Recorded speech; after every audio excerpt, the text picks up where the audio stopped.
Maintenant, toujours sur EBP.vente version pro sur le back-office, la création des fournisseurs et des clients. Mais au préalable, il est vraiment conseillé de créer ce qu'on appelle des familles clients et fournisseurs, puisque lorsque on va créer des familles, vous allez voir, eh bien, en fait, déjà, ça va être intéressant pour les statistiques de votre chiffre d'affaires, mais également pour le paramétrage d'informations qui sont communes à un ensemble de fournisseurs. Et bien, dès qu'on affecte une famille à un fournisseur ou un client, puisque le principe est le même, et bien, à la fin du mois, vous aurez déjà pas mal de statistiques sur ces familles. Ici, si nous prenons l'exemple d'un magasin de sport, donc au niveau des fournisseurs, nous pouvons très bien avoir des fournisseurs pour les accessoires, pour les chaussures ou pour les vêtements. Donc en fait, comment on fait pour créer une famille?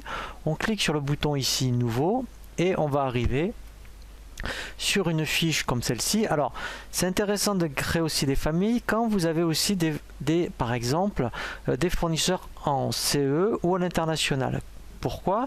Parce qu'en fait, on pourrait très bien aussi avoir accessoires CE, accessoires international, pour ensuite la TVA, puisque au moins, si je crée, mettons, une famille fournisseur accessoires CE, je cliquerai ici sur cette option, et dès que je vais créer un fournisseur CE qui est un relatif aux accessoires, si j'applique la famille accessoires CE, je ne vais jamais oublier de dire que c'est un fournisseur CE. Comme ça, après, au niveau de la TVA, il va bien me gérer ce qu'on appelle la TVA intracom. Si par exemple, je ne crée pas une famille accessoire CE et que je ne pense pas, lorsque je vais créer un fournisseur, à activer l'option UE, eh bien, il va se mettre en type par défaut national et ça va tout me fausser au niveau de la TVA. Donc, c'est intéressant à ce niveau-là. C'est intéressant aussi pour dire que éventuellement là à ce niveau là, eh bien à chaque fois que je vais créer un fournisseur de la famille accessoire, obligatoirement il va au niveau comptable, il va me mettre la racine, c'est-à-dire 401 plus le nom du fournisseur. Voilà, donc de créer une famille, c'est intéressant pour les statistiques. Vous verrez, donc ça va vous donner des statistiques de chiffre d'affaires dans tout ce qui est accessoire, mais ça va vous donner aussi un paramétrage par défaut pour des fournisseurs qui sont en France, en CE ou à l'international par rapport à l'affectation comptable. Donc ça, c'est pour les familles. Alors, après, effectivement, eh bien, au niveau des fournisseurs, vous pouvez avoir donc plusieurs familles par rapport à des types fournisseurs. Et ensuite, on arrive à une fiche fournisseur. Voilà. Donc là, alors au lieu d'en créer une, je vais en prendre une par défaut, comme ça on aura vraiment des exemples précis. Donc là, on met un code. Donc on verra tout à l'heure qu'il va bien m'accrocher le compte 401 et Aquarium. Donc là, c'est la civilité, la raison sociale. Et là, vous voyez, on rattache une famille. Donc là, en fait, alors vous voyez, si voilà, on rattache les familles qu'on a créées au préalable. Voilà. Donc là, vous voyez que dès que vous rattachez une famille à une fiche fournisseur, eh bien, il vous affectera tout le paramétrage de la famille concernée. Ensuite, donc là, on va commencer à voir l'arborescence. Donc, dès qu'on a attaché une famille, donc là, on a l'adresse. Donc, au niveau de l'adresse, vous pouvez créer ce qu'on appelle une adresse de commande, mais aussi une adresse d'enlèvement si elle était différente. Et ce qui est intéressant, c'est que vous pouvez ici, en fait, après, rajouter plusieurs adresses d'enlèvement quand vous faites bouton droit et vous faites ajouter. Alors ça, c'est intéressant. Quand vous faites du multisite ou un fournisseur qui a plusieurs, au niveau national éventuellement, qui a plusieurs sites, eh bien vous pouvez choisir l'adresse qui vous intéresse. Contact, donc là c'est vraiment de la gestion de contact par rapport à votre fournisseur. Donc ça peut être, mettons dans un premier temps le contact ici commercial, mais pareil, quand vous avez plusieurs contacts au niveau d'une fiche fournisseur, vous faites bouton droit. Et vous voyez, vous ajoutez ensuite, je dirais, les contacts. Donc ça peut être après le service comptable, service livraison, etc. etc. Donc ça, c'est vraiment très intéressant. Banque et mode de règlement. Donc d'où l'intérêt, vous voyez, d'avoir créé les modes de règlement dans le menu données avant, puisqu'après c'est là où vous allez affecter les modes de règlement que vous avez créés. Donc là, par exemple, c'était chèque. Maintenant, voilà. Ensuite, donc ça, c'est éventuellement la domiciliation si le fournisseur, eh bien, vous payez par virement, par exemple. Voilà. Au niveau du compte, voilà, donc là, vous voyez, il rattache tout seul 401 plus la raison sociale du fournisseur. Alors on aurait pu mettre aussi une gestion d'encours, donc ça on verra un tutoriel hein, sur les encours. Ensuite au niveau des achats, donc c'est là où si dans les familles fournisseurs vous avez bien affecté, eh bien ça peut être, c'est là où il va mettre tout seul si c'est un fournisseur qui est en France, en CE ou international. Alors bien sûr il faudra mettre le numéro de TVA Intracom si c'est un CE ou international. Délai de livraison, ça c'est intéressant puisque effectivement, eh bien après on peut avoir, si vous mettez des délais de livraison au niveau des fournisseurs, on pourra gérer ce qu'on appelle un cadencier livraison. Donc ça au moins, si vous le mettez, mettons ce fournisseur vous livre en 11 jours, eh bien à tout moment quand vous passez des commandes, vous saurez exactement tout ce qui doit vous être livré dans 5, dans 10, dans 15 jours par exemple. Ici, vous avez déjà des remises par défaut, alors c'est pas obligatoire hein, mais si ce fournisseur vous avez mettons 5% par défaut, vous pouvez le mettre ici systématiquement. Et bien en fonction des commandes que vous passerez, vous aurez une remise accordée. Vous pouvez donc avoir une gestion de frais de port, donc d'où l'intérêt d'avoir paramétré les frais de port. Donc si sur certains fournisseurs eh bien il y a une gestion de frais de port, vous pouvez la créer avant et l'appliquer après dans la fiche. Commerciaux, donc là on verra, donc ça c'est les commerciaux et là ici fournisseurs, on le verra surtout pour les clients, si vous avez une force commerciale, une force de vente, comment gérer les commissions, voilà. Après au niveau des articles, donc là c'est tout l'historique de ce que vous avez acheté chez ce fournisseur, donc on verra justement dans la fiche article, donc d'où l'intérêt de créer les fournisseurs avant les articles, puisqu'on peut affecter les fournisseurs dans les fiches articles. Et bien après, quand vous gérez des commandes, vous avez tout l'historique de ce que vous avez acheté chez lui. Info, donc là c'est du commentaire, et après vous avez des statistiques de chiffre d'affaires de ce que vous avez acheté chez lui tous les mois. Voilà, donc après on verra éventuellement les champs personnalisables si on en a besoin, donc là on verra un tutoriel vraiment spécifique.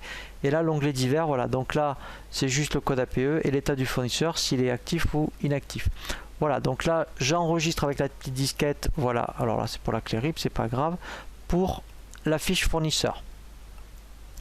Donc ça on a vu pour les fournisseurs, et dans le même principe vous avez dans toujours tiers. Après alors là pareil au niveau des clients, alors bien sûr créer d'abord ce qu'on appelle des familles clients. Donc là les familles clients, ben, c'est par rapport à votre activité. Donc là je suis dans un magasin de sport, je peux avoir donc des clients au niveau des associations, des entreprises ou des particuliers. Donc quand on voit la famille, ce qu'on a vu au niveau des fournisseurs, on le retrouve pareil au niveau des particuliers, enfin au niveau des familles clients, excusez-moi, sachant que là on rattache, vous voyez, le type de tarif qu'on avait vu dans les préférences du dossier. Donc comme ça, moi ça permet directement, quand on va voir les articles, eh bien qu'il a appliqué le bon coefficient de vente en fonction de la famille client.